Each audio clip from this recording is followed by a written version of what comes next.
প্রিয় দর্শক, আপনাদের সবাইকে আমন্ত্রণ জানাচ্ছি এটিএন নিউজের প্রতিদিনের আয়োজন ইস্পাহানি নিউজ আর এক্সট্রা দেখার জন্য। আপনারা জানেন যে আমাদের আসলে সাম্প্রতিক সময়ের সব আলোচনায় ঘুরে ফিরে করোনা ভাইরাসের দিকেই গিয়ে ঠেকছে। শুধু আমাদের না, গোটা বিশ্বেরই সব আলোচনা। করোনার নানা রকমের প্রভাব আছে, স্বাস্থ্যগত, অর্থনৈতিক, নানাভাবে এটা আমাদের জীবনকে প্রভাবিত করছে, শিক্ষা, সব দিক দিয়ে প্রভাবিত করছে আসলে। তো আমাদের রিপোর্টার মনিরুল ইসলাম মিন্টু গত 3 দিন তার একটা ধারাবাহিক প্রতিবেদন আমাদের এটিএন নিউজে প্রচারিত হয়েছে। সেটাতে উনি দেখানোর চেষ্টা করেছেন যে ঢাকা, শুধু আসলে আমাদের এটিএন নিউজ বলে ভুল হবে, সকল পত্রপত্রিকা বা মিডিয়াতে কোনো না কোনোভাবে এসেছে যে ঢাকা থেকে অনেক মানুষ ছেড়ে গ্রামে চলে যাচ্ছেন, এবং এই বাসা বদলের যে ছবিটা এবং টুলেটের প্রচুর সব জায়গায় জায়গায় বাসা ভাড়ার বিজ্ঞাপন, তার মানে হলো যে মানুষের বেকারত্ব বাড়ছে। এটা অবশ্য গবেষকরাও বলছেন, বিআইডিএস এর গবেষণা, ব্র্যাকের গবেষণা, সবাই বলছে যে মানুষের আয় কমে যাচ্ছে, বেকারত্ব বাড়ছে, ফলে অনেক মানুষ ঢাকা শহরে টিকতে না পেরে ঢাকা ছেড়ে গ্রামের দিকে ফিরে যাচ্ছেন। কিছুদিন আগেও আমরা সবসময় বলা বলি করতাম যে ঢাকা, বাংলাদেশটা এত বেশি সেন্ট্রালাইজ, সব কিছু ঢাকা কেন্দ্রিক, মানুষ কিছু হলেই ঢাকায় ছুটে আসে। এখন কিন্তু উল্টো প্রবণতা, এখন মানুষ ঢাকায় তো আসছেনই না, বরং ঢাকা থেকে মানুষ গ্রামে চলে যাচ্ছেন কোনোভাবে বেঁচে থাকার আশায়। এই যখন অবস্থা, এবং কোনো কোনো রিপোর্টে এমনও দেখা গেছে 30-40 বছর ধরে ঢাকায় থাকছেন, কিন্তু হঠাৎ করে বেকার হয়ে যাওয়ার কারণে 2-3 মাসের মধ্যে একদম শিকড়বিহীন মানুষ দৌড়ে গ্রামে চলে যেতে হচ্ছে। এই হলো আমাদের অবস্থা। তার মানে হলো যে আমাদের কোভিড-19-এর সঙ্গে যেমন লড়তে হচ্ছে, তেমন কোভিড-20 পোভার্টিও আমাদের চারদিক থেকে ঘিরে ধরছে। বিআইডিএসের সাম্প্রতিক যে গবেষণা, তাতে দেখা গেছে যে 1,64,00,000 মানুষ নতুন করে এই করোনার কারণে গরিব হয়েছে। তার করোনার যে আঘাত, সেটা স্বাস্থ্যের চেয়ে অনেক লম্বা, দীর্ঘমেয়াদী আঘাত ফেলবে আমাদের অর্থনীতি এবং মানুষের জীবনযাপন, লাইফস্টাইল। কেউ মধ্যবিত্ত থেকে নিম্ন মধ্যবিত্ত, নিম্ন মধ্যবিত্ত থেকে নিম্নবিত্ত, এভাবে তার শ্রেণীচ্যুতি ঘটছে। সেটা নিয়ে আজকে আমরা কথা বলবো। আমাদের স্টুডিওতে, আপনারা জানেন যে করোনার সময় থেকে আমরা স্টুডিওতে একজন করে অতিথি বা কখনো কখনো কাউকেই স্টুডিওতে আসতে বলি না। সেইভাবে আমরা সামাজিক দূরত্ব বা শারীরিক দূরত্ব যেটা, সেটা বজায় রেখে নিরাপদ থাকার চেষ্টা করছি। আজকে স্টুডিওতে আছেন ইকোনমিক রিপোর্টার্স ফোরামের সভাপতি সাইফ ইসলাম দিলাল।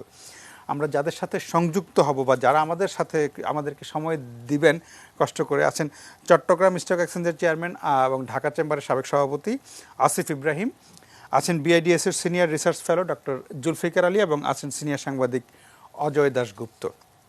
আপনাদের সবাইকে স্বাগত জানাচ্ছি। আমাদের আজকের বিষয় ঠিক করেছি কোভিড-19 বনাম কোভিড-20, কোভিড বনাম কোভিড, দারিদ্র্যের সাথে যে লড়াই, সেইটা আমরা আজকের। তো আমি অনুষ্ঠানটা শুরু করতে চাই আসলে অজয় দাশগুপ্তকে দিয়ে। আমাদের আজকের যে প্যানেল, তার মধ্যে সবচেয়ে সিনিয়র অজয় দা, কারণ গতকাল ওনার 70 বছর পূর্তি হয়েছে। আমরা তাকে জন্মদিনের শুভেচ্ছা জানাচ্ছি, একদিনের বিলম্বিত জন্মদিন।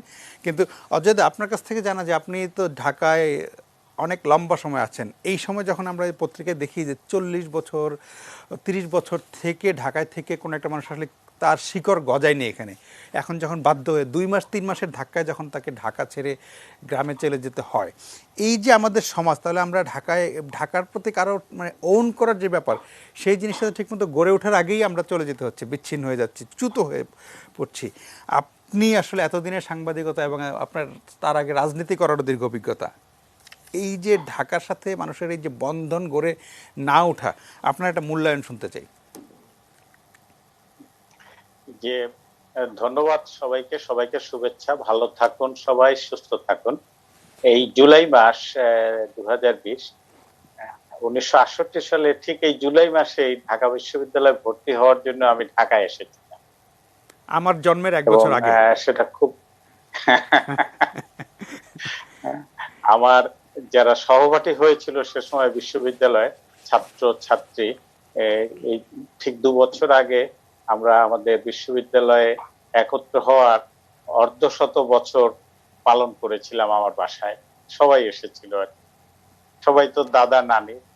আমার প্রথম যখন আমি ঢাকায় এসে উঠি, আমাদের গ্রামেরই এক ছাত্র, পরিতোষ দাস নাম ছিল, ঢাকা বিশ্ববিদ্যালয়ের রসায়ন বিভাগে প্রথম শ্রেণীতে প্রথম হয়েছিল, অনার্সে, মাস্টার্সেও, এমএসসি তো খুব ভালো ফল করেছিল, দ্বিতীয় হয়েছিল।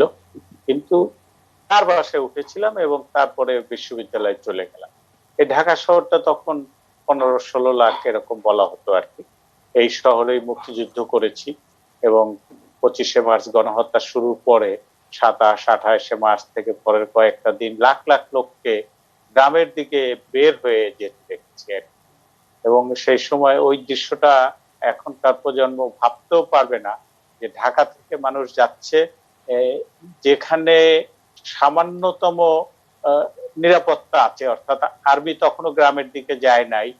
পথে পথে মানুষ, অভ্যর্থনা কেন্দ্র, খাবারের আয়োজন, বাচ্চাদের দুধের, টাটকা গরুর দুধের আয়োজন, পানির আয়োজন, যারা দূর পথে যাবে তাদের জন্য চিড়া পুটলিতে করে দেওয়া। এইটা কিন্তু মানুষ সেই আমি নিজেও দেখছি এবং গ্রামের দিকে চলে গেছে যারা।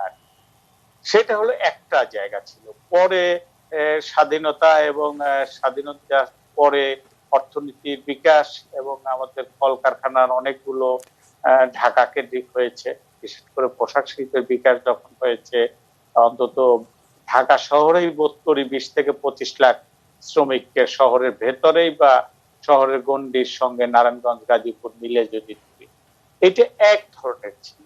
ব্যক্তিগতভাবে যদি বলি যে আমি কখনো শিকড় ছাড়িনি, বছরে 7-8 বার 10 বার আমার পরিবার, ভাই বোন, আত্মীয় স্বজন সবাই মিলে আমাদের বরিশালের বইলে একটা জায়গা আছে গ্রাম, সেখানে চলে যাই।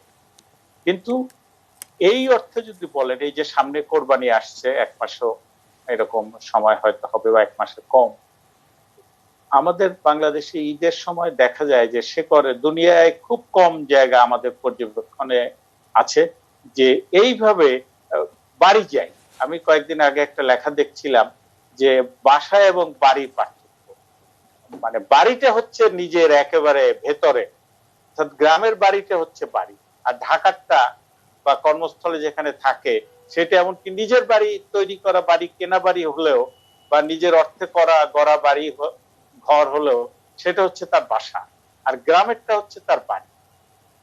এখন এই যে মানে কোভিড-19 বলেন, আপনারা সবাই যুক্তিযুক্ত ভাবেই কিন্তু এটা বলেছেন যে বাড়ি যাওয়া, গ্রামে যদি আজকের যে তাগিদটা বিআইডিএস এর জুলফিকার ভাই আছেন, নিশ্চয়ই এই গবেষণাগুলো হচ্ছেও, বাংলা এখন যদি স্বয়ং সম্পূর্ণ এই যে বলছে যে আমার গ্রাম আমার শহরের মতো আবহাওয়া, পরিবেশ, মানে চারপাশের বসবাসের পরিবেশ, অর্থনীতি, আমাদের অর্থনীতির জন্য একটা দুর্বল জায়গা, যেটা আসিফ ভাই নিশ্চয়ই বুঝবেন, বা স্থানীয় সরকারের একটা দুর্বল জায়গা হচ্ছে যে গ্রাম কেন্দ্রিক বেঁচে থাকার অনেক উপাদান উপকরণ থাকলেও সেটাকে আমরা যথাযথভাবে কাজে লাগাইনি, এবং তার সঙ্গে উপযুক্ত স্থানীয় সরকার, যে ধরনের স্থানীয় সরকার স্কুল ব্যবস্থাপনা দেখবে, হাসপাতাল ব্যবস্থাপনা দেখবে, অর্থনীতি দেখবে, তার সেই আর্থিক ক্ষমতা আছে,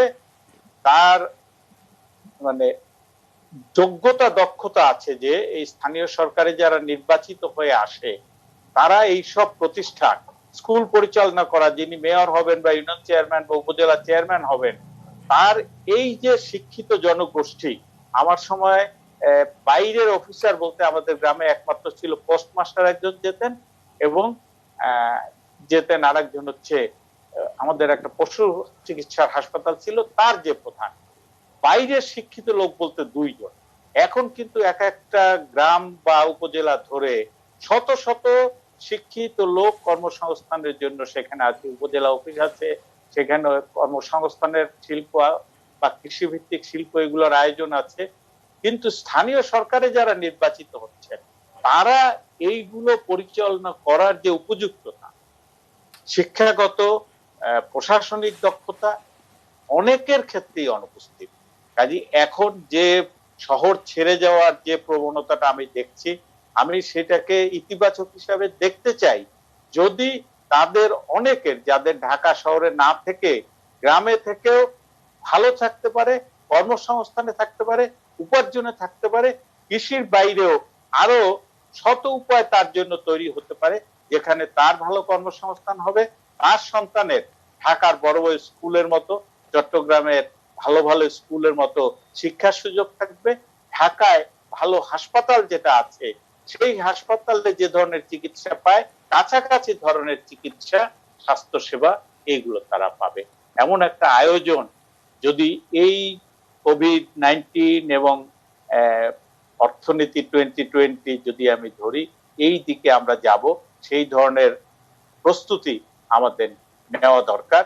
তাহলে নিশ্চয়ই যে বললে যে নতুন একটা বিশ্ব আমরা কোভিড-20 পরে দেখতে চাই, সেই পথে যেতে পারি। আপনাকে ধন্যবাদ। আমরা একটু, আপনি যেটা বলছিলেন যে মানুষ কেন ঢাকা ছেড়ে যাচ্ছে, আমি মনিরুল ইসলাম মিন্টুর 3 পর্বের রিপোর্ট, একটা পর্ব, প্রথম পর্বটা একটু দেখি কেন মানুষ আসলে ঢাকা ছাড়ছে।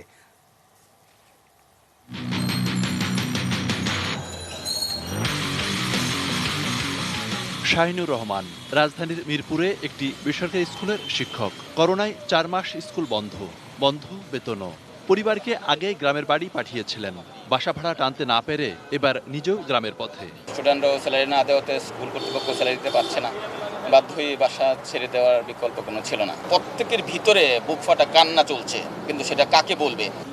ক্ষুদ্র ব্যবসায়ী সাজ্জাদ হোসেন, 4 মাস রোজগার নেই, বাসা ভাড়া চাপ সামলাতে না পেরে ঢাকা ছাড়তে হচ্ছে তাকেও। তো টিকে থাকতে পারতেছি না ঢাকায়, এর জন্য আর কি গ্রামের বাড়িতে চলে যাচ্ছে। নিচে থাকাতে খুব কষ্ট হয়ে যাচ্ছে। এখন দেশে যে ওই যে নিজের ক্ষেত খামারে কিছু আছে ওইগুলো হয়তো এখন আবার চাষবাস করে কিছু। শাহিন কিংবা সাজ্জাদের মতো কাজ হারিয়ে ঢাকা ছাড়ার গল্প এখন অসংখ্য। সবারই অবস্থা এরকম। আমার গ্রামে অনেকে চলে গেছে। আমার চাচাতো ভাই ছিল চাঁদদিরাতে, সে চলে আসছে। আগে তো মনে করতাম যে দেশ থেকে ঢাকা আসলে ভালো চলা যায়, এখন ঢাকা থেকে দেশে গেলে অনেক ভালো চলা যাবে, এই আর কি। এমনিতেই বাড়িওয়ালা ভাড়াটিয়ার সম্পর্ক অম্লমধুর থাকলেও এখন দুপক্ষই একই সমান্তরালে। বিপদে পড়েছেন উভয়ই। যে লোক চলে গেছে চাকরি বাসার খালি। মানে কেন চলে গেল?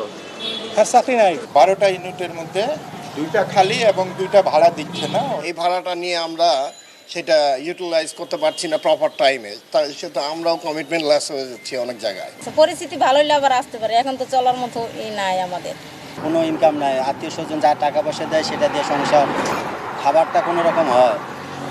এখন বাসা ভাড়া দিতে পারতেছি না। মালিবাগের এই ছবি বলে দেয় করোনার এই সময়ে বাসা ছাড়ার হার অন্য যে কোনো সময়ের চেয়ে অনেক বেশি।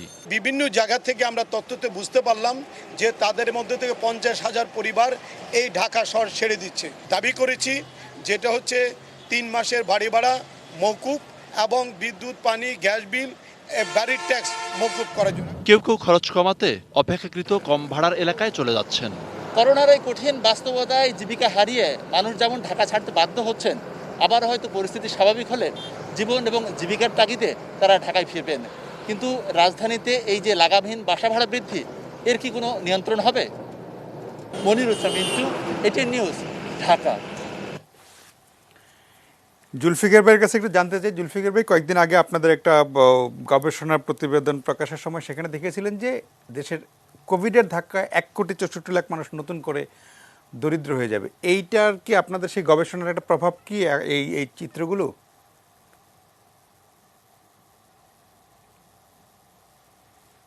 জনাব জুলফিকার আলী। ধন্যবাদ। জি, ধন্যবাদ।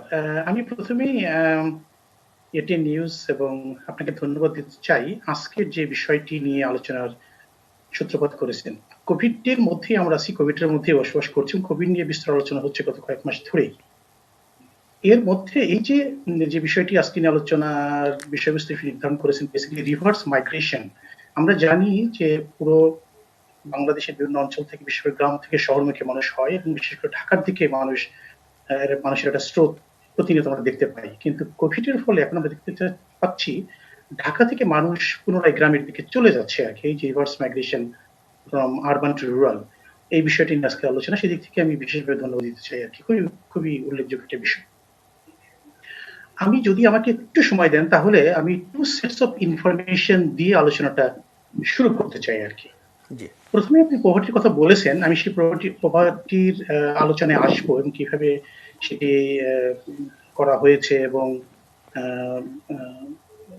মানে বিআইডিএস থেকে সেটা করা হয়েছে। বিআইডিএস এর গবেষক যিনি উনি করেছেন সেই রেফারেন্সে আমি কথাটি বলবো। তার আগে প্রথমে যদি আমরা বলতে চাই, আমরা গত বছর পিপল ইন ঢাকা সিটি এই টাইটেল একটা গবেষণা করেছিলাম, ঢাকার জনগণের জীবনযাত্রা, জীবনমান এই বিষয়ে। সেখান থেকে কিছু তথ্য যদি আমি শেয়ার করি, প্রথমে হচ্ছে যে ঢাকায় কেন মানুষ আসে, সারা দেশ থেকে মানুষ স্রোতের মতো ঢাকার মুখী কেন হয়। সেখানে আমরা যেটা সেই সময় দেখতে পেয়েছিলাম যে সেখানে প্রায় অর্ধেকের কাছাকাছি 43% মানুষ মনে করে যে ঢাকায় বেটার এমপ্লয়মেন্ট অপরচুনিটিস আছে, ঢাকায় গেলে কাজের সুযোগ হবে। আপনার যে প্রতিবেদন দেখালেন সেখানে একজন রিক্সা চালক বলছে যে আগে জানতাম যে ঢাকায় আসলে কাজ পাবো, এখন মনে হচ্ছে গ্রামে গেলেই কিছুটা সংস্থান হবে আর কি, অন্যের সংস্থান হবে আর কি, কিন্তু ধারণা ছিল যে ঢাকাতেই কাজের সুযোগটা বেশি। 31% মানুষ তারা মনে করে যে ঢাকাতে better services available, better services সেবা প্রাপ্তির ক্ষেত্রে ভালো সেবা পাওয়া যায়, স্বাস্থ্য সেবা, শিক্ষা এবং অন্যান্য যে সেবা সে ঢাকাতে বেশি। এবং 16% মানুষ মনে করে যে ঢাকার standard of living must better. তাহলে কাজের সুযোগ, শিক্ষা স্বাস্থ্যের সুযোগ এবং বেটার স্ট্যান্ডার্ড অফ লিভিং, এইটা দিয়ে প্রায় সিংহভাগ মানুষ, প্রায় 90 উপরে মানুষ তারা মনে করে যে ঢাকায় এই বিষয়গুলো পাওয়া যায় এবং যে কারণে মানুষ ঢাকায় আসে। এবং মধ্যে কথা বলতে গেলে একটা বড় অংশ হচ্ছে কাজের সুযোগের জন্য আসে, শিক্ষা স্বাস্থ্যের জন্য আসে আর কি। This is number 1। সেকেন্ড, ঢাকায় যারা বসবাস করছে তাদের যদি আমরা কি ধরনের কাজের সাথে, এটা কোভিড এর আগের কথা আমি বলছি, আমাদের people in Dhaka city study রেফারেন্সে গত বছরের, সেখানে কি ধরনের কাজের সাথে যুক্ত ছিল, সেখানে আমরা দেখতে পাই যে 44% মানুষ স্মল প্রফেশনাল অ্যাক্টিভিটিস এবং ডে লেবার, দৈনিক যে মজুরি ভিত্তিতে কাজ প্লাস ছোটখাটো রিক্সা চালানো, ভ্যান চালানো, স্ট্রিট ভেন্ডার, এই ধরনের কর্মকাণ্ডের সাথে 40% মানুষ জড়িত। স্যালারির জবে 39%, এই 39% মানুষের মধ্যে সিংহভাগ হচ্ছে প্রাইভেট সেক্টর। আমরা আপনাদের প্রতিদিনে দেখলাম যে একজন শিক্ষক, বেসরকারি স্কুলে একজন শিক্ষক বেতন বন্ধ হয়ে গেছে, সে দেশে চলে যাচ্ছে। কাজে এই যে 44% এবং 39% থেকে যদি আমরা অ্যানাদার 30% ধরে নিই, তাহলে প্রায় 75% পেশাজীবী, ক্ষুদ্র থেকে মাঝারি এবং অন্যান্য পেশাজীবী, তাদের মধ্যে স্যালারি জব প্রাইভেট সেক্টরে আছে এবং অন্য দিন মজুর থেকে শুরু করে অন্যান্য স্মল প্রফেশনাল অ্যাক্টিভিটিস, তারা কিন্তু এই কোভিড এর কারণে একটা ভালনারেবল সিচুয়েশনে চলে গিয়েছে, হুইচ মিনস প্রায় 75%। আচ্ছা, একটা দেখলাম কি জন্য আসে, আরটা দেখলাম যে এই যে আমরা যারা ঢাকায় এসে কাজ করছে তাদের একটা 3/4 একটা ভালনারেবল অবস্থার মধ্যে পড়ে যাচ্ছে। থার্ড ইনফরমেশন যেটা শেয়ার করছি সেটা হচ্ছে আমাদের স্টাডিতে আমরা দেখতে পেয়েছি যে ঢাকা শহরে যত মানুষ বসবাস করছে তাদের 19% নিজস্ব বাড়ি বা ফ্ল্যাট আছে। তার মানে 81% নিজস্ব বাড়ি বা ফ্ল্যাট নেই। এর মধ্যে 75% তারা রেন্টেড হাউসে বাস করে, কিছু অংশ বসবাস করে গভর্নমেন্ট কোয়ার্টারে এবং কিছু হচ্ছে যে প্রাইভেট বা গভর্নমেন্ট ল্যান্ডে। তার মানে হচ্ছে মাত্র 19% নিজস্ব বাড়ি আছে, বাকি 81% তারা কিন্তু আসলে ঢাকায় নিজস্ব বাড়িতে থাকে না, ভাড়া বাড়িতে থাকে। কাজে একটা হচ্ছে কর্মের সুযোগ, কোভিড এর কারণে কর্মের সুযোগ কমে যাচ্ছে। তারপরে হচ্ছে স্বাস্থ্য শিক্ষার সুযোগটা সংকুচিত হয়ে গেছে অলরেডি। তারপরে হচ্ছে বেটার স্ট্যান্ডার্ড অফ লিভিং, যেটা এক্সপেক্ট করে অনেকেই এসেছিল থেকেছিল, সেই জিনিসটাও এখন আর পাওয়া যাচ্ছে না। এবং একটা বড় অংশ ভাড়া থাকতো, এখন ইনকাম কমে যাচ্ছে, কর্মের সুযোগ কমে যাচ্ছে এবং এট দ্য সেম টাইম যারা ভাড়া বাড়িতে থাকছে তাদের ভাড়াটা গুনতে হচ্ছে আর কি। এই সবকিছু মিলে এখন যখন কোভিড এর কারণে ইকোনমির একটা ডাউনটার্ন আমরা লক্ষ্য করছি, সেই সময় একটা বড় অংশ মানুষ তারা বাধ্য হয়ে গ্রামের দিকে ছুটে যাচ্ছে। এটাকে ঠিক ওইভাবে রিভার্স মাইগ্রেশন বলা যাবে না, কারণটা হচ্ছে তারা যে এখন এই যে শহর থেকে গ্রামে যাচ্ছে, ঢাকা শহর থেকে যে গ্রামের দিকে যাচ্ছে, this is not by choice, এটা তাদের পছন্দ অনুযায়ী, ইচ্ছা অনুযায়ী যাচ্ছে না, তারা বাধ্য হয়ে যাচ্ছে, দিস ইজ বাই ডিফল্ট, বাধ্য হয়ে যাচ্ছে, তারা পরিস্থিতির কারণে বাধ্য হয়ে গ্রামে ফিরে যেতে চাচ্ছে। তাহলে কেন গ্রামে ফিরে যাচ্ছে? অ্যাটলিস্ট তাদের গ্রামে হয়তো নিজেদের বাপদাদের একটা ভিটে আছে, বাড়ি আছে, ভাড়াটা অন্তত লাগবে না। তারপরে কস্ট অফ লিভিং শহরের চেয়ে গ্রামে কিছুটা হলেও কম।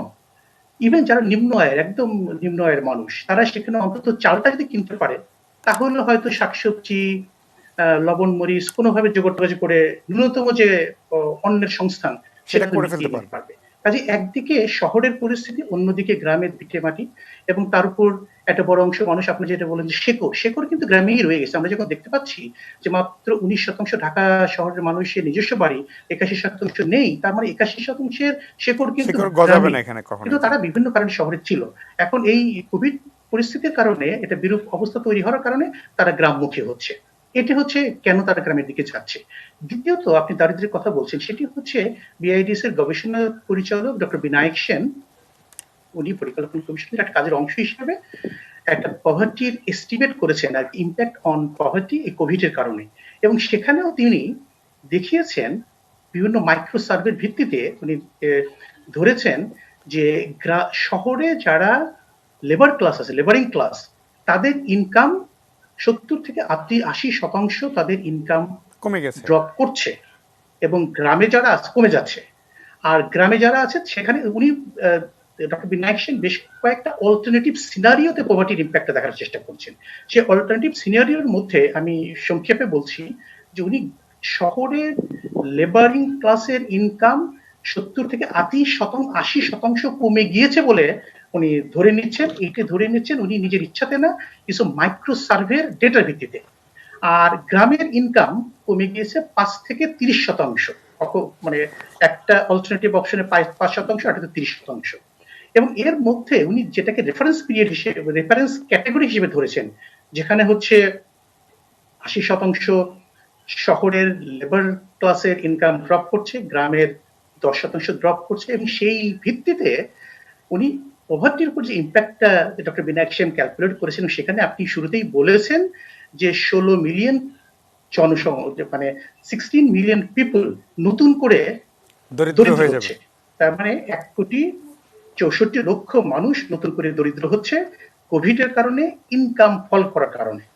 এবং এর ফলে দারিদ্র্যের হার, যেটা আমাদের বর্তমানে 20.30% ছিল, সেটি বেড়ে 29.4% চলে যাচ্ছে। এটা হচ্ছে একটা, যদি ডক্টর বিনায়ক সেনের যে অল্টারনেটিভ সিনারিগুলো বলা হয়েছে তার মধ্যে যদি একটা লিবারেল সিচুয়েশনটাকে আমরা ধরি, তাহলে এই পরিস্থিতি আরো খারাপের দিকে যায়, তাহলে দারিদ্র্যের হার আরো বেড়ে যাবে, আরো বেশি সংখ্যক মানুষ দারিদ্র্য পাবে। পরিস্থিতি যে ভালোর দিকে যায়, তাহলে সিচুয়েশনটা আরো উন্নতির দিকে যাবে। এই হচ্ছে দারিদ্র্যের উপর যে প্রভাব, সেটি আমরা আপনার কাছে শুনবো। আবার একটা ছোট্ট বিরতি নিতে হবে আমাদেরকে, একটা বিরতি নিয়ে আসছি। আমাদের সামনে একটু লম্বা আলোচনা আছে, আমি আপনার কাছ থেকে আবারও শুনবো। আমরা একটা বিরতি যাচ্ছি। প্রিয় দর্শক, আশা করি সঙ্গেই থাকবেন।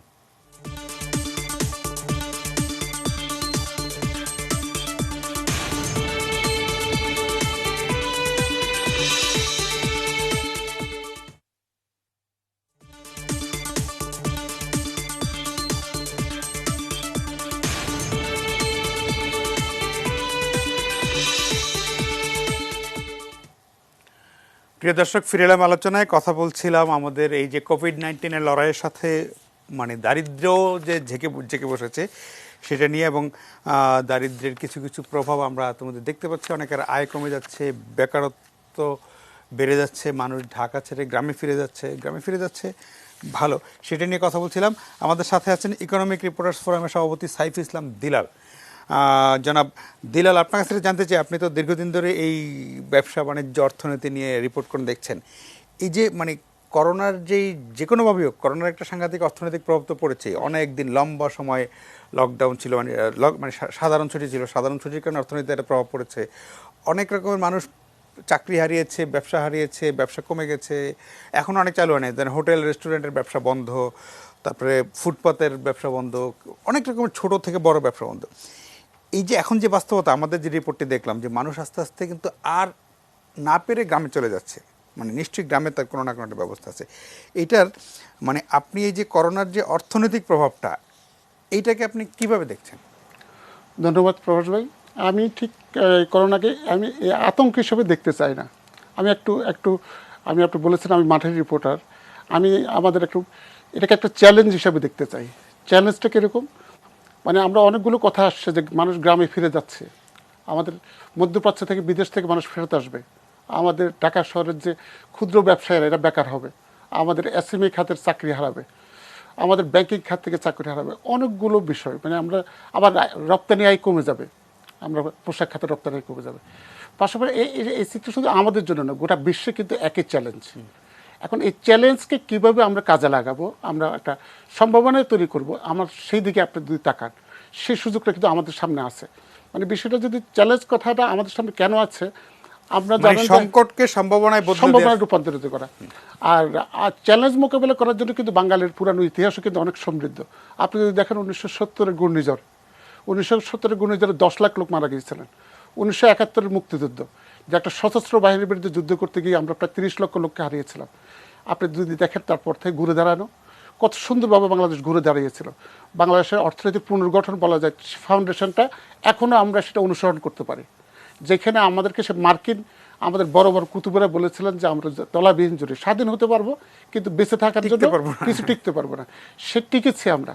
সে দেখেন ৭৫ আবার আমাদের আঘাত করেছে, আমরা সেখানেও টিকেছি।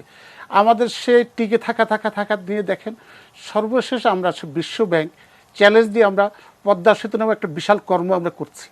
এখন এই সবগুলো ইতিহাস কিন্তু আমাদের অর্জন, ইতিহাস আমাদের সাহস, ইতিহাস আমাদের পথ দেখায় বড় কিছু করার। আপনি দেখেন আমাদের এখন ১৬ কোটি বা ১৮ কোটি মানুষ আছে। আপনি যদি দেখেন যে মানুষ মধ্যপ্রাচ্য থেকে চলে আসবে, গার্মেন্টস খাতে বেকার হবে, তারপরে আমাদের মধ্যবিত্ত চাকরি হারাবে, সব ঠিক আছে, কিন্তু পাশাপাশি যদি ধরেন এই মানুষগুলো তো কাজও করতে পারে, এই মানুষগুলোতে কাজ দেওয়ার সুযোগ করে যদি দিয়ে আমরা, তাহলে মানুষগুলো কি করবে? সে অন্যরকম একটা বিপ্লব ঘটিয়ে ফেলবে।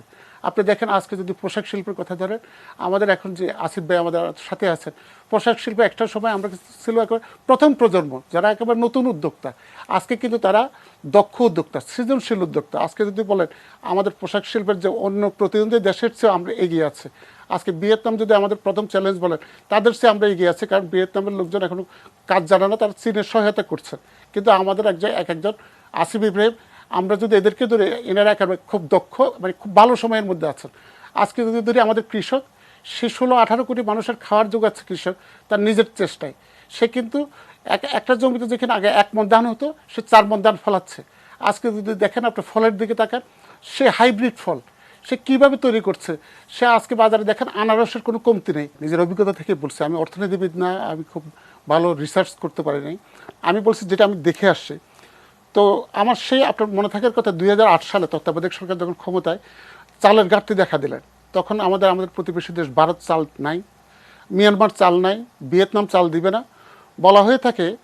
সেই তত্ত্বাবধায়ক সরকার মানে যেত না যদি কোথাও চাল পাওয়া যেত, মানে তাদের একটা ভীতি ছিল যে ১৬ কোটি মানুষের খাওয়ার কোনো ব্যবস্থা নাই। তো আজকে দেখেন যেভাবে হোক, আজকে ১৬ কোটি ১৮ কোটি মানুষের এবার আমাদের ধান উৎপাদন অনেক ভালো হয়েছে। সরকার কিন্তু একেবারে নিশ্চিন্ত আছে যে চালে আমরা ঘাটতি হবে না। তার অর্থ কি, আমার এই কৃষকই পারে। তো গ্রামের সে মানুষ যদি ফল উৎপাদন করতে পারে, সে যদি আমাদের পেঁয়াজের যদি সামান্য একটু ঘাটতি হলো, আমরা কি নাই খাই, আর সে ১২ মাস পেঁয়াজ উৎপাদন করতেছে আমার সে কৃষক।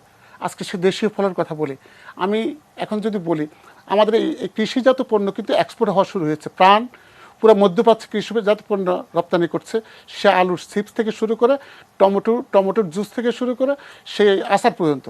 এখন শুধু বিষয়টা দরকার হলো সেই জায়গার প্রস্তুতিগুলো নেওয়ার।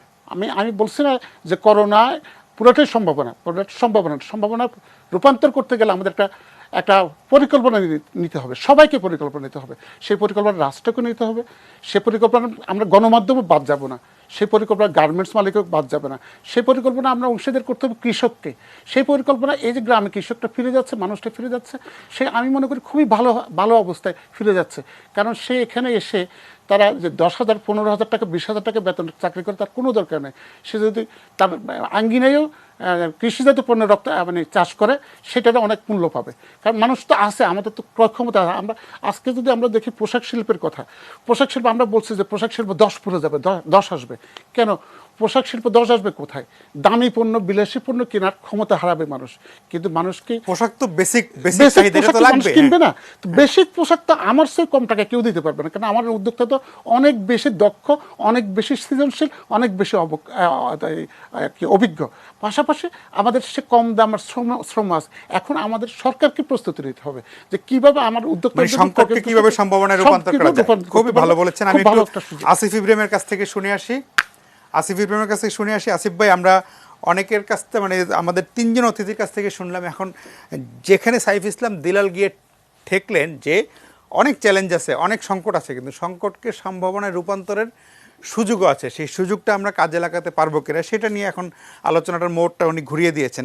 আপনার কাছ থেকে শুনি যে এই সংকটগুলোকে সম্ভাবনায় রূপান্তর করা কি আসলেই সম্ভব? অবশ্যই যে কোনো সম্ভাবনাকেই, সংকট থেকেই আমরা সম্ভাবনার দিকটা এবং রাস্তাটা নির্ধারণ করতে পারি। আমরা জাতি হিসেবে সেটা আমাদের জাতিগত বৈশিষ্ট্য। আমরা অনেক রেজিলিয়েন্ট জাতি, অনেক কিছু ওভারকাম করে আমরা আজকে এই পজিশনে এসেছি। কিছুটা অজয়দা ওনার কথা যখন বলছিলেন সেই 60 দশকের থেকে আরম্ভ করে ওনার কথা অনেক সেগুলো চলে এসছে, যে আজকে আমরা যে অর্থনৈতিক অবস্থায় স্বাধীনতা বাংলাদেশ যে অবস্থা পজিশনে গেছে সেটা তো সহজ ছিল না।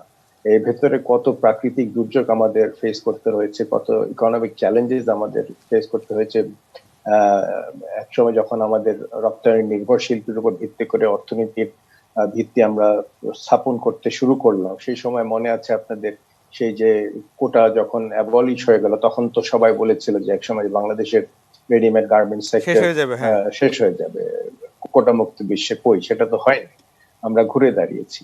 ভেরি ইন্টারেস্টিংলি আমি জুলফিকার সাহেবের রিসার্চ থেকে বেশ কিছু ইন্টারেস্টিং অবজারভেশনস গুলো যেগুলো পেয়েছি, আমাকে সবচেয়ে বেশি যেটা স্ট্রাইক করেছে সেটা হচ্ছে যে এই মহানগরে শুধু 19% লোক নিজেদের বাসস্থানে বাস করেন এবং 81% যারা আছেন তারা ভাড়া বাসায় থাকেন। এবং প্রতিবেদনে আমরা দেখতে পারলাম যে ভাড়ার একটা সমস্যা, এবং যেহেতু ভাড়াটিয়ারা বাড়ির মালিকরা ভাড়া কমাচ্ছেন না, সেজন্য তাদের চলে যেতে হচ্ছে। এখানে যে জিনিসটা আমার অবজারভেশন সেটা হচ্ছে যে যারা যাচ্ছেন, আমি জানি না জুলফিকার ভাই আপনি কি রেঞ্জটা দেখতে পেরেছিলেন তাদের? এটা কি 15 থেকে 18,000 টাকা আমার ধারণা is the mean income of this people. So which category do they fall? ওনারা কি low end of the middle ক্লাসের দিকে পড়ছেন বোধ হয় নাকি? সেরকম যদি হয়ে থাকে তাহলে তাদের যে আপনার ডিসপোজেবল ইনকাম সেটা কিন্তু একেবারেই তাদের নেই, এবং তাদের সেভিংসও সেরকম বলা যায় যে নেই। যেহেতু তাদের ডিসপোজেবল ইনকাম নেই এবং তাদের সেরকম সেভিংস নেই, সুতরাং বাধ্য হয়ে তারা গ্রামমুখী হচ্ছেন, এবং সেটার কারণ বিস্তারিতভাবে জুলফিকার ভাই বলেছেন, অজয়দাও কিছু বলেছেন, এবং বেলাল ভাই বললেন যে this is because of necessity. Very interestingly, যেহেতু কোভিড এর কারণে অনেকটা সময় আজকাল বাসায় স্পেন্ড করতে হয়, আমি একটা ইন্টারেস্টিং ডকুমেন্টারি দেখছিলাম যে চীনের যে উত্থান হলো সেই 60-এর দশকের মধ্যে থেকে মাও সেতুং যে বিপ্লব ঘটালেন চীনে। আজকে আমরা বলি চীন হচ্ছে শিল্প ভিত্তিক একটা অর্থনীতি, কিন্তু শিল্প ভিত্তিক অবস্থানে আসার আগে চীনের মধ্যে যে বিপ্লবটা ঘটেছিল সেটা কিন্তু ঘটেছিল গ্রামে। গ্রামে মাও সেতুং কৃষকদের এনরিচ করেছিলেন। গ্রামে মাও সেতুং কৃষি ছাড়াও অন্যান্য সাবসেক্টরের যে ডেভেলপমেন্ট গুলো প্রয়োজন, ক্ষুদ্র ক্ষুদ্র এসএমই যেগুলো করা প্রয়োজন, সেই এনেবলিং যে এনভায়রনমেন্টস গুলো ছিল, এনেবলিং যে পলিসি গুলো ছিল, সেই পলিসি গুলো ওনারা করেছিলেন। তারপরে যখন অর্থনীতিটা একটা গ্রাম ভিত্তিক রুরাল একটা ইকোনমি যখন ডেভেলপ হয়ে গেল, তারপর কিন্তু এসে আমরা দেখলাম যে সেই 70 দশকের শেষের দিক থেকে চীনে আপনার সেই শিল্প বিপ্লব ঘটা আরম্ভ করলো, এবং আজকে সেটার পরিণতি দেখেন, China has become one of the leading economy of the world, এবং অতি সত্বর তারা মার্কিন যুক্তরাষ্ট্রকে অতিক্রম করে বিশ্বের বৃহৎ অর্থনীতি হিসেবে নিজেদের প্রতিষ্ঠিত করতে পারবে। এই কথাটা কিছু অজয়দা বলেছেন। আমাদের কিন্তু economic development is very much এখনো শহর ভিত্তিক। আমরা কিন্তু রুরাল ইকোনমিক ডেভেলপমেন্টের দিকে স্থানীয় সরকার, গ্রাম ভিত্তিক কিংবা মহকুমা ভিত্তিক যে ধরনের আমাদের অ্যাক্টিভিটিস করার প্রয়োজন ছিল, হয়তো আমরা সেভাবে করতে পারিনি। তবে আমি মনে করি এখন একটা সুযোগ এসছে, বিকজ আমি প্রথমে যে জিনিসটা হাইলাইট করব সেটা হচ্ছে তথ্য প্রযুক্তির ব্যবহার। মিটিংটা শুরু হওয়ার আগে বাকি সবার সঙ্গে বলছিলাম যে আজকে থেকে তো মানে 4 মাস আগেও জুম জিনিস কি সেটা তো আমরা জানতাম না, কিংবা সিসকো ওয়েবএক্স কিংবা মাইক্রোসফট টিম এগুলো কি সেগুলো তো জানতাম না। এখন আমরা জানি, বা আমরা প্রয়োজনীয়তার পরিবেশ কারণে আমরা এখন শিখছি।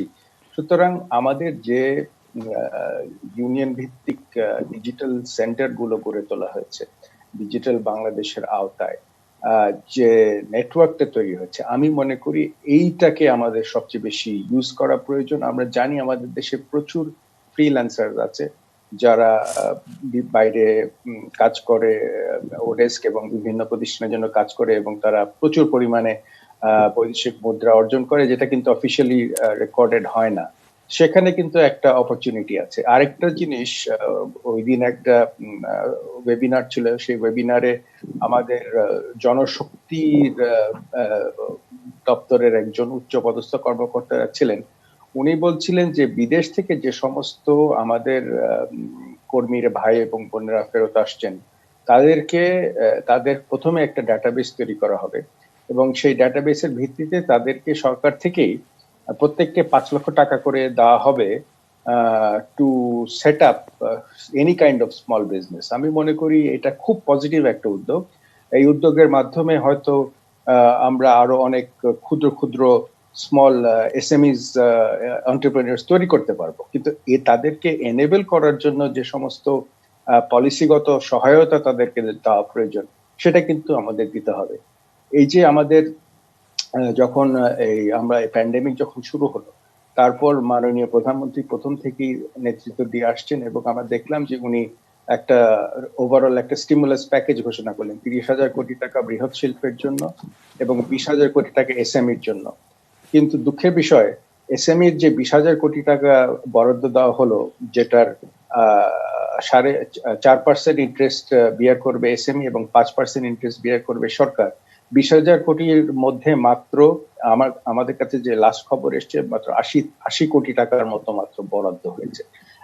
এটার কারণ হচ্ছে যে কিছু কিছু জায়গায় এখনো পলিসিগত ক্ষেত্রে বাংলাদেশ ব্যাংক এবং বাণিজ্যিক ব্যাংকগুলো, যেহেতু এই টাকা এই ব্যাংকের মাধ্যমে ডিস্ট্রিবিউটেড হবে, সেখানে কিছু ইম্পেডিমেন্টস আছে, যে কারণে এসএমইস গুলো কিন্তু এই টাকাগুলো পাচ্ছেন না। সুতরাং এই জায়গাগুলোতে আমাদের কাজ করতে হবে। সুযোগকে, মানে এই পসিবিলিটিটাকে যদি আমরা কাজে লাগাতে চাই, এই যে ইম্পেডিমেন্টস গুলো আছে এগুলোকে আমাদের আইডেন্টিফাই করতে হবে এবং আইডেন্টিফাই করে তারপরে এটাকে আমাদের অপরচুনিটি হিসেবে আমাদের কাজে লাগাতে হবে। আমি তারপরে এসে আসেন আপনি তৈরি পোশাক শিল্পে, যেহেতু দেশের সর্ববৃহৎ রপ্তানিমুখী শিল্প, এখানে কিন্তু প্রায় এই প্যান্ডেমিকের পরে 348টা কারখানা বন্ধ হয়ে গেছে এবং আপনি যদি রাফ এস্টিমেট করেন যে প্রত্যেকটা কারখানায় 1,000 করে শ্রমিক যদি থেকে থাকে, প্রায় 3.5 লক্ষ শ্রমিক কিন্তু জব ডিসপ্লেসমেন্ট হয়েছে। 3.18 বিলিয়ন মার্কিন ডলারের রপ্তানি আদেশ বাতিল হয়েছে, কিন্তু তার মধ্যে আশার সঞ্চার হলো যে 26% যেটা বাতিল হয়েছে সেটা আবার রিইনস্টেট হয়েছে, সেটাও একটা ভালো জিনিস। জুন মাসে যেটা মাত্র শেষ হলো, জুন মাসে কিন্তু রপ্তানি কিছুটা হলেও ঘুরে দাঁড়িয়েছে। কিন্তু দেখার বিষয় যে অগাস্ট, সেপ্টেম্বর এবং অক্টোবর মাসে, যেখানে মূল 2021 সালের যে স্প্রিং সিজন আরম্ভ হবে মার্কিন যুক্তরাষ্ট্র এবং ইউরোপে, সেটার জন্য যে অর্ডার গুলো, সেগুলো কিন্তু এখন আসার প্রয়োজন এবং সেটার উৎপাদন হবে আপনার সেই অগাস্ট থেকে। তো সেটা যদি ঠিক মতো বাউন্স ব্যাক করে, তাহলে আমি মনে করি রপ্তানি খুব ভালো জায়গায় যেতে পারবে, কিন্তু সেটা ডিপেন্ড করবে সেই অর্ডার গুলো আসবে কিনা। অবশ্যই আমি মনে করি যে আমাদের এই যে লোকজন যারা গ্রামে যাচ্ছেন, তারা কিন্তু যে যাবেন, সেখানেও কিন্তু একটা ইকোনমিক অ্যাক্টিভিটির অপরচুনিটি যদি আমরা ক্রিয়েট করতে পারি, তাহলে কিন্তু it will B A boost for the economy. কারণ ওনারা তো ওখানে প্রোডাক্টিভ কিছু বসে বসে থাকবে না, তারা গিয়ে কিছু না কিছু করবেন, সেটা তাদের সেই জমির উপর ভিত্তি করেই হোক, কিংবা তাদের যে আউটপুটটা যেটা হবে from they are going back to the village and engaging in any kind of economic activity, সেটা আমাদের অর্থনীতিতে will have positive impact if it is nurtured properly. জি জি, আপনাকে অনেক ধন্যবাদ জনাব অজয় দাশগুপ্ত। মানে যেটা আপনি একদম শুরুতে বলেছিলেন যে এই যে গ্রামে যাওয়াটা আসলে ইতিবাচকই, এখন আলোচনাটা ঘুরে ফিরে কিন্তু সেই জায়গাতে আসলো যে আসলে যে সংকটটা কোভিডের কারণে, করোনা ভাইরাসের কারণে যে সংকটটা এসেছে, সেই সংকটটাকে আমরা যদি সম্ভাবনায় বদলে দিতে পারি তাহলে অনেক ভালো।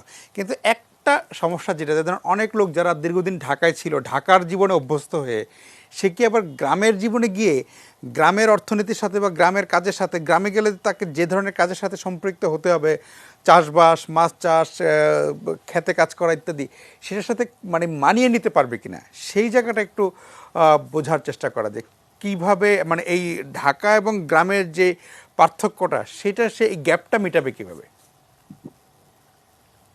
ধন্যবাদ। আমি শুরুতে যেটা বলিনি, এখন এই কিছুটা আলোচনা হওয়ার পরে আমার সেই কথাটা বলার সময় এসেছে। বিশেষ করে সাইব চমৎকার কতগুলো প্রসঙ্গ বলেছেন যে আমরা এই গত 4 মাস কিংবা আর একটু বেশিও যদি ধরি, চীনের শুরুর পরে 6 মাস ধরে কিন্তু আমরা করোনায় পড়ে আছি। আমাদের টেলিভিশন খুললে নিউজ পুরোটাই কিন্তু একটা জায়গায় লকডাউন হচ্ছে, সেটা ধরেই কিন্তু আমরা আলোচনা একদম খুঁটিনাটি কি হচ্ছে। কিন্তু আজকে এটিএন নিউজ যেটা করেছে, আমি বলা যায় যে নিয়মিতই বিভিন্ন আলোচনায় অংশ নেই, এই আলোচনাটা হচ্ছে ব্যতিক্রম। এবং আমি এটিএন নিউজকে বিশেষভাবে ধন্যবাদ, কৃতজ্ঞতা জানাবো। আমার মনে হয় যে এই আলোচনাটা যত বেশি করে নেওয়া যায়, আমরা গ্রামের যেটা বললেন যে আসলে কিন্তু ধরেন এই যে মানুষের অভ্যাস তো আমরা বদলাতে পারছি না। কেনা জানে যে মাস্ক ছাড়া বের হলে বিপদের সংখ্যাটা বাড়ে, কিন্তু নানান রকমের অজুহাত দিচ্ছে, যুক্তি তর্ক করছে। এটা হচ্ছে তার অভ্যাসটা আমি বদলাতে পারছি না, তাই না? আমরা আলাদা থাকা, বিচ্ছিন্ন থাকা, একটা পরিবারের মধ্যেও যে ঘরের মধ্যে একজন আক্রান্ত হয়েছে, বাকি কেউ তার কাছে যাবে না, দূর থেকে খাবার দিবে। এক সময় যেমন এই যে সামাজিক ভাবে অস্পৃশ্য যারা ছিল, যে থালাটা হাতে দিত না, দূরে রাখতো, ঠেলে দিত। একটা পরিবারের মধ্যে তো এখন এরকম অবস্থা হয়ে গেছে। এইটা মেনে নেওয়া খুব সহজ না।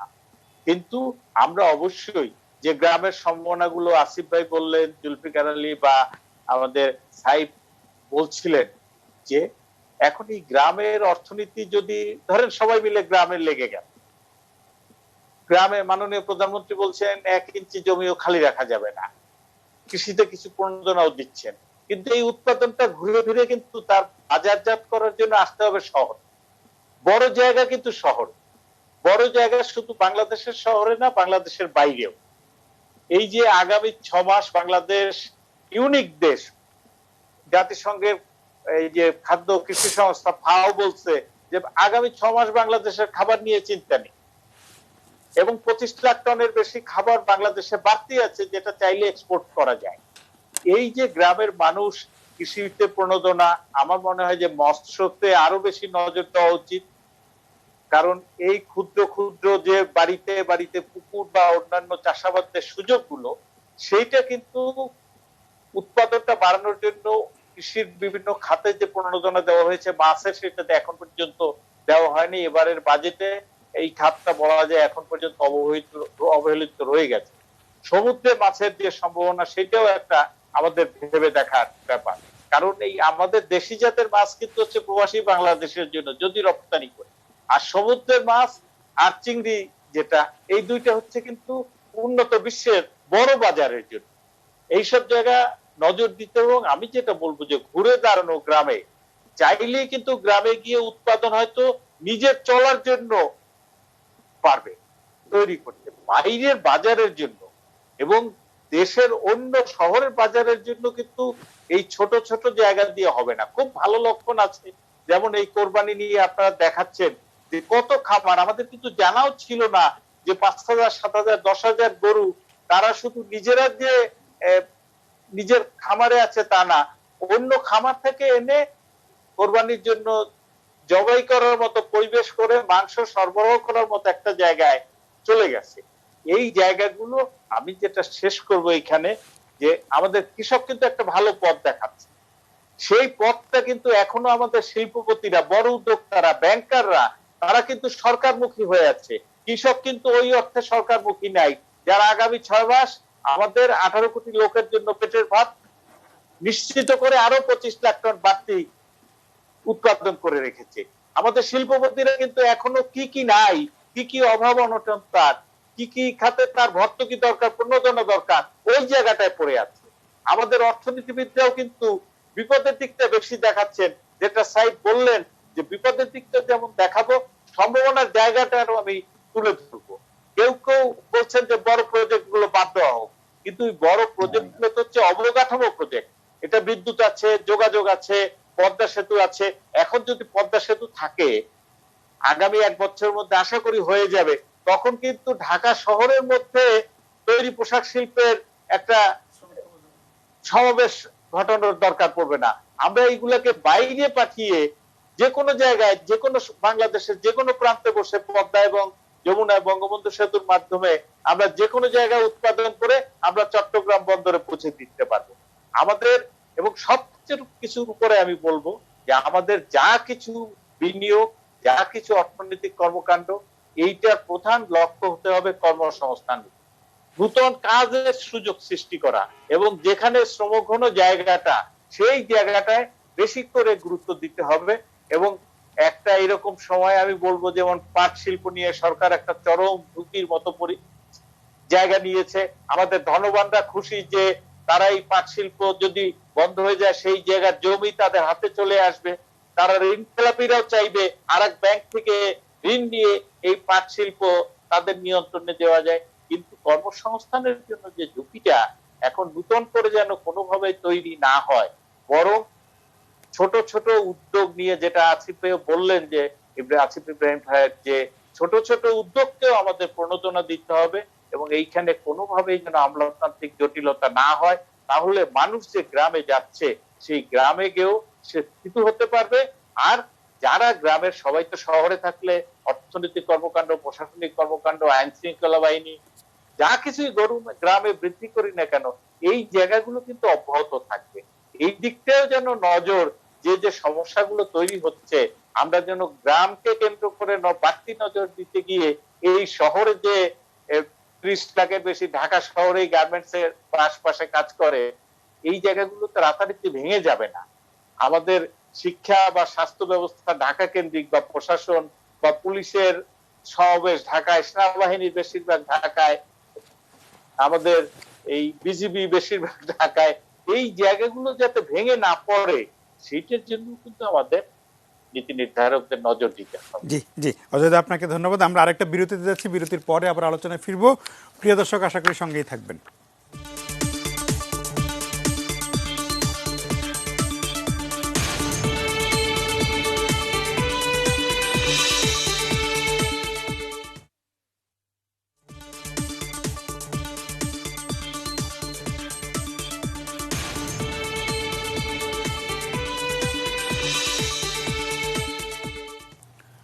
প্রিয় দর্শক, ফিরে এলাম আলোচনায়। কথা বলছিলাম কোভিড-19 বনাম কোভিড-20, সেই আলোচনাটা শুরু করেছিলাম। কিন্তু আলোচনাটা ঘুরতে ঘুরতে দেখা গেল যে আমাদের যে সংকটের কথা বলা হচ্ছে, চাইলে আমরা সেই সংকটকে সম্ভাবনায় বদলে দিতে পারি। অনেকগুলো সুযোগ তৈরি হবে এই সংকটের মধ্যেও। সেই সুযোগগুলো আমরা নিতে পারবো নাকি অন্য কেউ নিয়ে নিবে, সেটা নির্ভর করছে আমাদের উপর, আমাদের সক্ষমতা, আমাদের দক্ষতা, আমাদের ইচ্ছা, আমাদের পরিকল্পনা, সেটার উপরে যে আমরা সেই সম্ভাবনাগুলো কাজে লাগাতে পারবো কিনা, সেটা নিয়ে এখন কথাটা হচ্ছে। আমরা জনাব ডক্টর জুলফিকার আলী, আপনি আপনার প্রথম বক্তব্যে আপনাদের গবেষণাকে ধরে অনেকগুলো কথা বলেছিলেন। এখন আলোচনাটা আমরা যেদিকে নিয়ে গেলাম, যে গ্রামে যে মানুষ যাচ্ছে, গ্রামীণ অর্থনীতিকে চাঙ্গা করা বা সেখানে একটা প্রাণচাঞ্চল্য সৃষ্টি করা, এবং সেই অর্থনীতির সেই প্রাণচাঞ্চল্যের ঢেউটা যদি শহরে আসে চাঞ্চল্য হিসাবে, দারিদ্র্য হিসাবে না, তখন কি জিনিসটা পুরো বদলে যাওয়া সম্ভব কিনা, সেই জায়গাটা একটু শুনতে চাই আপনার কাছ থেকে, জনাব জুলফিকার আলী। ধন্যবাদ। ধন্যবাদ। বেশ কিছু বিষয় আলোচিত হয়েছে, বিশেষ করে আশার কথা বলা হচ্ছে যে আমাদের এই কোভিডও আমাদের নতুন থেকে আশঙ্কা হিসেবে, ভয়ের বিষয় হিসেবে না দেখে আমরা এখান থেকে কি শিক্ষা নিতে পারি এবং এখান থেকে আমরা কি অর্জন করতে পারি। Precisely so, but at the same time একটা কথা হচ্ছে যে every morning is a new morning. প্রতিটা দিনই হচ্ছে নতুন দিন, এবং সেই দিনের অবস্থার প্রেক্ষিতে আমাদের চিন্তা করতে হবে, সিদ্ধান্ত নিতে হবে, সেটা বাস্তবায়ন করতে হবে আর কি। আমি ধরুন একটা কাল্পনিক সিচুয়েশনের কথা, নট এন্টারলি কাল্পনিক, বাট সিচুয়েশনের কথা যদি আমি বলি, যেমন ধরুন আমাদের এখন প্রসঙ্গটা আসছে যে শহর থেকে গ্রামের লোকজন যাচ্ছে আর কি। আমাদের গ্রামীণ অবকাঠামো এবং গ্রামীণ যে রুরাল ইকোনমি এবং সেখানে যে আমাদের স্থানীয় সরকার প্রতিষ্ঠান, সেই স্থানীয় সরকার প্রতিষ্ঠানগুলো এবং রুরাল ইকোনমিটাকে যদি আমরা যথাযথ বিকেন্দ্রীকরণের মাধ্যমে অনেক বেশি একটা শক্তিশালী অবস্থানে যদি আমরা তৈরি করতে পারতাম বা এখনো যদি পারি, তাহলে কিন্তু এই যে লোকগুলো যারা যাচ্ছে তাদের একটা বড় অংশ কিন্তু এই রুরাল ইকোনমিতে অ্যাবজর্ব হয়ে যাবে। কিন্তু এই মুহূর্তে টু বি ভেরি অনেস্ট, আমাদের কিন্তু রুরাল ইকোনমিতে এই শহরের যত মানুষগুলো ফিরে যাচ্ছে, আমার কাছে মনে হয় এটা টেম্পোরারি রিভার্স মাইগ্রেশন। পরিস্থিতি কোভিড সিচুয়েশন নরমাল হওয়ার সুযোগ পরে পেলে আবার চলে শহরে আসবে। যাব, যখন আবার স্বাভাবিক অর্থনৈতিক কর্মকাণ্ড শুরু হবে তখন আবার তারা স্রোতের মতো ফিরে আসতে বাধ্য হবে। কারণ গ্রামীণ অবকাঠামো, গ্রামীণ অর্থনীতি এবং সেখানকার যে ইনস্টিটিউশনস, এই ব্যাপক সংখ্যক মানুষকে অ্যাবজর্ব করার মতো অবস্থায় এই জায়গাটায় নেই। কিন্তু এটা যে তৈরি করা সম্ভব না সেটা আমি বলছি না, সেটা তৈরি করা সম্ভব। এবং সেই জায়গাটায় কোভিড আমাদেরকে খুব চোখে আঙ্গুল দিয়ে পুরো বিশ্ববাসীকে দুটো বিষয় আমার কাছে মনে হয় খুব গুরুত্বপূর্ণভাবে দেখিয়ে দিয়েছে। একটা হচ্ছে সমতার বিষয়, আর একটা হচ্ছে বিকেন্দ্রীকরণের বিষয় আর কি। সমতার বিষয়টা আমি বলছি এই কারণে, কোভিড দ্বারা আক্রান্ত কে হবে না হবে সেক্ষেত্রে কিন্তু ধনী দরিদ্রের কোনো পার্থক্য নাই, বরং I am sorry to say but it seems যে এটা এ বিট মোর প্রোগ্রেসিভ। মনে হচ্ছে যে ধনীরা অবস্থা সম্পন্নরাই বেশি আক্রান্ত হয়েছে। ইউরোপ আমেরিকা কিন্তু পার পায়নি, মাপ পায়নি আর কি, বরং সেখানেই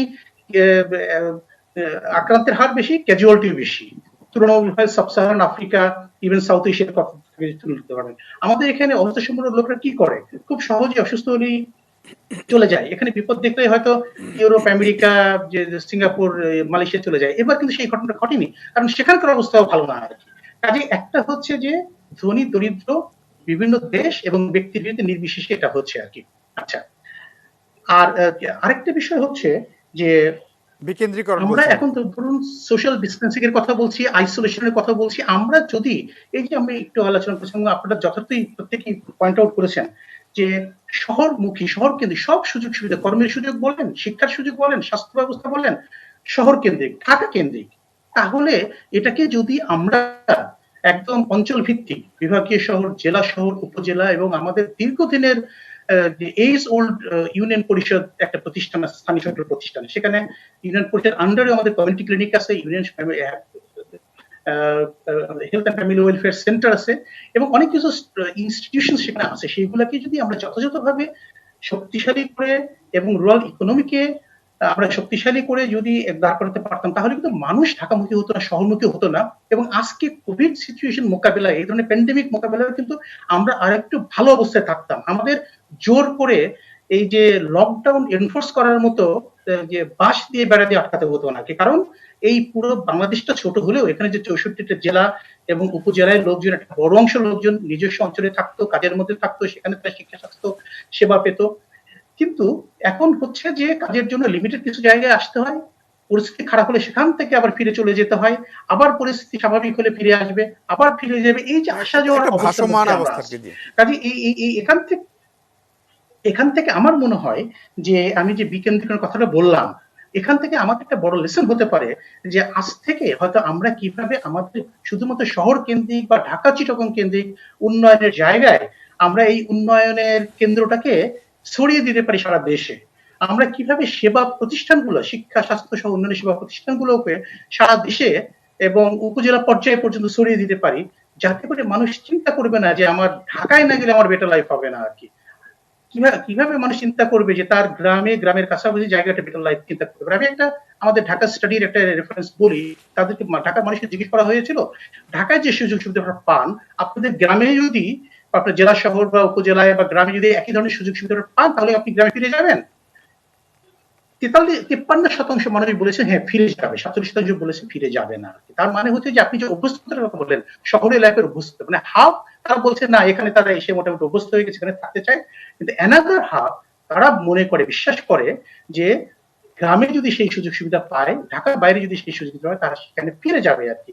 আজকে যারা ফিরতে শুরু করেছে, প্রবাবলি ওই হাফের অংশ ফিরতে শুরু করেছে। পরিস্থিতি যদি এরকম খারাপ অবস্থা কন্টিনিউ করে, অ্যানাদার হাফ থেকে ফিরতে শুরু করবে। পরিস্থিতি দ্রুত উন্নতি যেগুলো হয়, ওই হাফ আবার ফিরতে শুরু করবে। আমরা এখন পর্যন্ত কিন্তু আসা যাওয়ার মধ্যে আছি, কিন্তু সিচুয়েশন এখান থেকে আমাদের একটা বড় ধরনের একটা শিক্ষা নিতে হবে।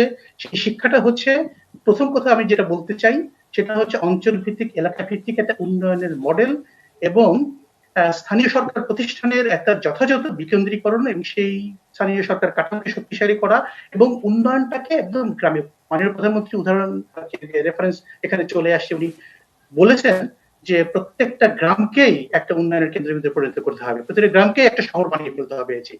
ওই যে কথাটা, ওই যে মানে যে যেটাকে আমি যদি বলি, সেই জিনিসটাকে একদম বাস্তবায়নের দিকে নিয়ে যাওয়া আর কি। আরেকটা বিষয় আসিফ ভাই বলছেন বাস্তবায়নের কথা, আমাদের কিন্তু ওই জায়গাটার বড় ধরনের ঘাটতি আমরা দেখতে পাই। আমরা যে নীতি নির্ধারণ করি, যে স্ট্র্যাটেজি গুলো আমরা ওয়ার্কআউট করি, নট নেসেসারিলি ব্যাড, কিন্তু আমরা সেই বিষয়গুলোকে কিন্তু যখন বাস্তবায়নের দিকে যাই, সেখানে একটা বড় ধরনের একটা ব্যত্যয় আমরা দেখতে পাই।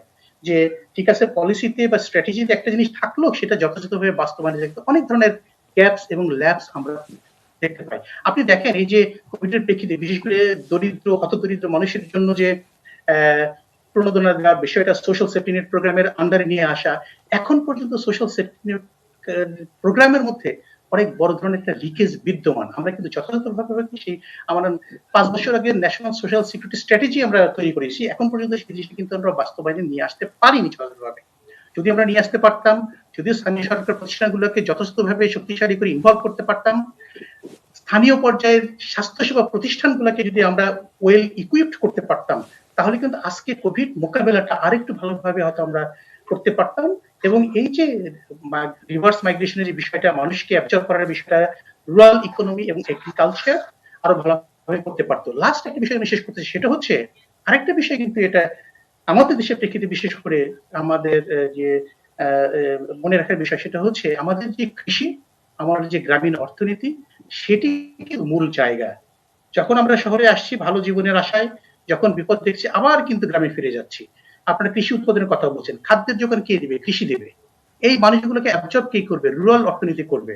কাজেই আমাদের কোনো অবস্থাতেই, আমরা ধরুন আমাদের যে হেভি ইন্ডাস্ট্রিজ, আমাদের গার্মেন্টস, আমাদের আদার ইন্ডাস্ট্রিজ এবং এসএমইস, সেইগুলো আমাদের দ্রুত অর্থনৈতিক প্রবৃদ্ধি উন্নয়নের জন্য একটা চালিকা শক্তি হিসেবে কাজ করবে। এট দ্য সেম টাইম আমাদের কৃষি, আমাদের গ্রামীণ অর্থনীতি, সেই বিষয়গুলোকে আমাদের বিবেচনায় রাখতে হবে, সেগুলোকে সেখানে যথাযথ ইনভেস্টমেন্ট করতে হবে, স্ট্রেনথেন করতে হবে। আমরা কিন্তু কৃষিতে বা রুরাল অর্থনীতিতে এক ধরনের স্যাচুরেশনের পর্যায়ে চলে আসি। কাজে এই লোকগুলো গেলেই যে ওখানে আবার একটা কর্মযোগ্য তৈরি হয়ে যাবে অটোমেটিক্যালি, সেটা কিন্তু ভাবার কোনো কারণ নাই।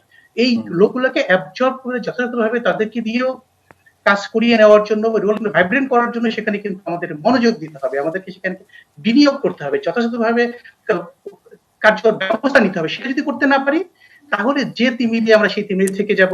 আমাদের অপেক্ষা করতে হবে কবে কোভিড চলে যাবে, আমাদের অপেক্ষা করতে হবে আবার নেক্সট ট্রেনের টিকিট অথবা লঞ্চের টিকিট অথবা আবার ভাড়া করে ঢাকামুখী হওয়ার জন্য, চিটাগংমুখী হওয়ার জন্য, শহরমুখী হওয়ার জন্য আর কি।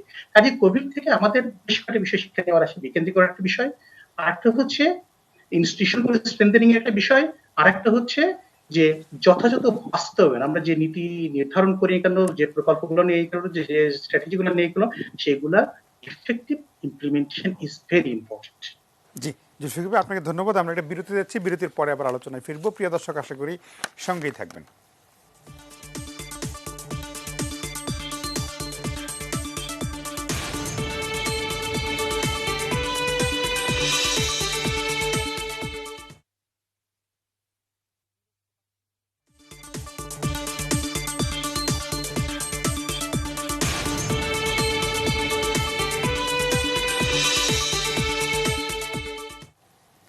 প্রিয় দর্শক, ফিরে এলাম আলোচনায়। কথা বলছিলাম, আপনারা জানেন কোভিড-19 বনাম কোভিড-20, দারিদ্রের যেই পদধ্বনি আমরা শুনতে পাচ্ছি, বাংলাদেশ না শুধু সারা বিশ্বে সেটা নিয়ে। তবে আমরা আলোচনা দেখছি যে চাইলে আমরা এই সংকট থেকে ঘুরে দাঁড়ানোর সুযোগ আছে, আমরা কাজে লাগাবো কিনা। জনাব আসিফ ইব্রাহিম, অজয় দাশগুপ্ত বলছিলেন যে কর্মসংস্থান সৃষ্টির উপর একটা খুবই জরুরি। আপনি যেটা বলছিলেন যে অনেকগুলো গার্মেন্টস বন্ধ হয়ে গেছে, অনেক লোক বেকার হয়েছে। আমরা দেখছি যে সরকারি পাটকল বন্ধ হয়ে গেছে, অনেক শ্রমিক গোল্ডেন হ্যান্ডশেকের মাধ্যমে তাদেরকে কাজ হারাবে 25,000-এর মতো। ফলে চারিদিকে কিন্তু একটা বেকারত্ব বাড়বে। ফলে এই বেকার মানুষদের কোনো না কোনো কাজে তো আপনার ইনভলভ না করলে কিন্তু তারা খেয়ে পড়ে বাঁচবে কীভাবে। ফলে সেই জায়গাটাতে একটা কর্মসংস্থান সৃষ্টি হয় এমন কোনো কাজের ক্ষেত্র, সেটা শহরে হোক, গ্রামে হোক, শিল্প কারখানা হোক, যাই হোক, সেই জায়গাটাতে মনোযোগ দেওয়া দরকার কিনা, বা করলে সেটার আপনার পরামর্শ কি? ধন্যবাদ। কর্মসংস্থান সৃষ্টি করতে হলে বাংলাদেশে, যেহেতু আমরা বলছি যে অল্টারনেটিভ, মানে গ্রামের বিকল্প হিসেবে আমাদের এই যে করোনার কারণে বিকল্প প্রোডাক্ট তৈরি করার যে একটা সুযোগ সৃষ্টি হয়েছে, সেটাকে আমাদের কাজে লাগাতে হবে। বাংলাদেশ কিন্তু পিপিই প্রস্তুতকারী হিসেবে আমাদের একটা রেপুটেড কোম্পানি বেশ বড় একটা অর্ডার পেয়েছে, এবং অন্যান্য কোম্পানি কিন্তু পিপিই প্রোডাকশনে গেছে। এইসব পণ্য কিন্তু আমরা আগে কখনো করতাম না। সুতরাং বিকল্প পণ্য প্রস্তুত কারক হিসেবে নতুন অনেক কোম্পানি চালু করতে পারেন, এবং সেই ক্ষেত্রে আমি মনে করি কর্মসংস্থানের সুযোগ হতে পারে। আরেকটা যেটা আমি বলবো, মার্কিন যুক্তরাষ্ট্র এবং চীনের ভেতর যে ট্রেড ওয়ার চলছে এবং প্যান্ডেমিকের কারণে যে অপরচুনিটি তৈরি হয়েছে, অনেক কোম্পানি কিন্তু রিলোকেশনের জন্য অল্টারনেটিভ ডেস্টিনেশন খুঁজছে। আমরা অলরেডি বেশ কয়েকটা মিটিং করেছি বাংলাদেশ বিনিয়োগ উন্নয়ন কর্তৃপক্ষ, বেবজা।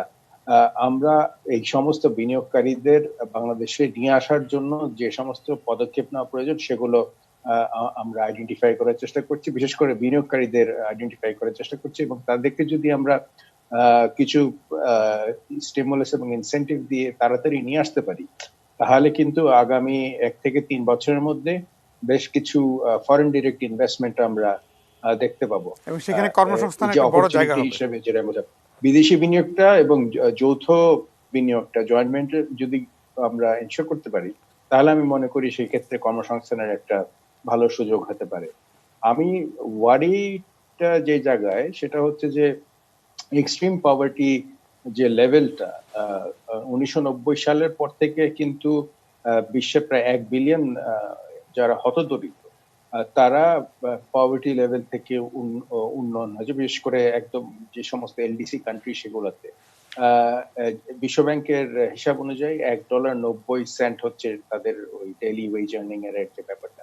ওই জায়গাটায় যেন আমরা এফেক্টেড না হই, সেটা আমাকে একটু চিন্তায় ফেলেছে। আমাদের এক্সট্রিম পভার্টি লেভেল থেকে কিন্তু আমরা বেশ ভালোই, we had done very well, আমরা একটা ভালো পর্যায়ে গিয়েছিলাম।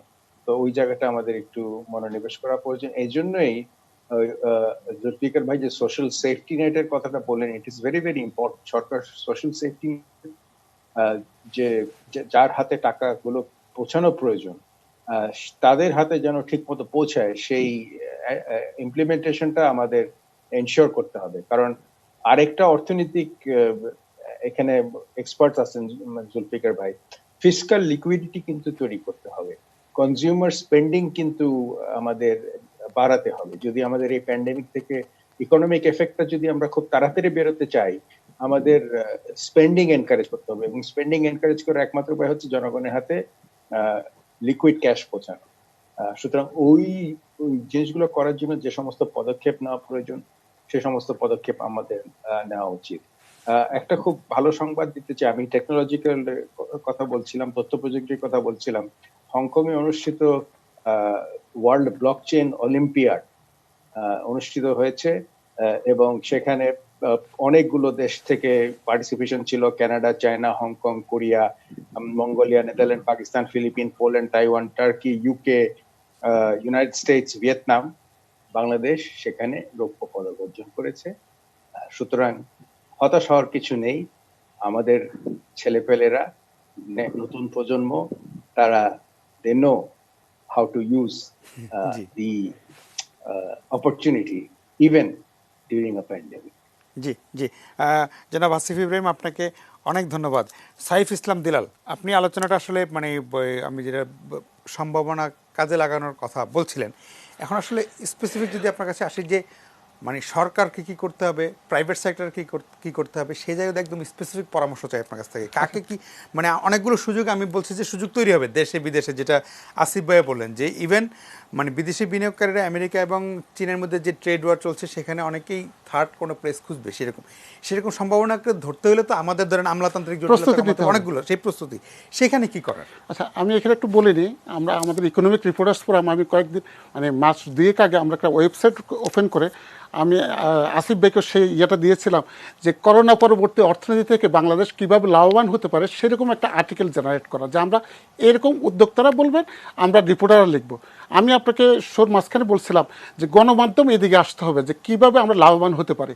গণমাধ্যম ধরে বলবে কৃষিতে কীভাবে লাভবান হতে পারি, বিদেশি বিনিয়োগের ক্ষেত্রে কীভাবে লাভবান হতে পারি, অথবা রপ্তানির ক্ষেত্রে কীভাবে লাভবান হতে পারি, জনশক্তি রপ্তানির ক্ষেত্রে কীভাবে লাভবান হতে পারি। মানে এক কথায় বলা যাবে না আমরা কী করতে পারি। আমি বলছি রাষ্ট্রকে, গণমাধ্যমকে, উদ্যোক্তাকে এক জায়গায় এসে একসাথে কাজ করে সবগুলো সমস্যা বা সম্ভাবনা সামনে নিয়ে আসতে হবে। কেন বলছে সম্ভাবনা সামনে নিয়ে আসতে হবে? আমি যখন বলি গার্মেন্টসের অনেক গোটা বিশ্ববাজার তো বাংলাদেশ দখলে নিতে পারে, তখন আসিফ ভাইরা বা উদ্যোক্তারা বলে এত এত সমস্যা রেখে আমি কীভাবে যাবো?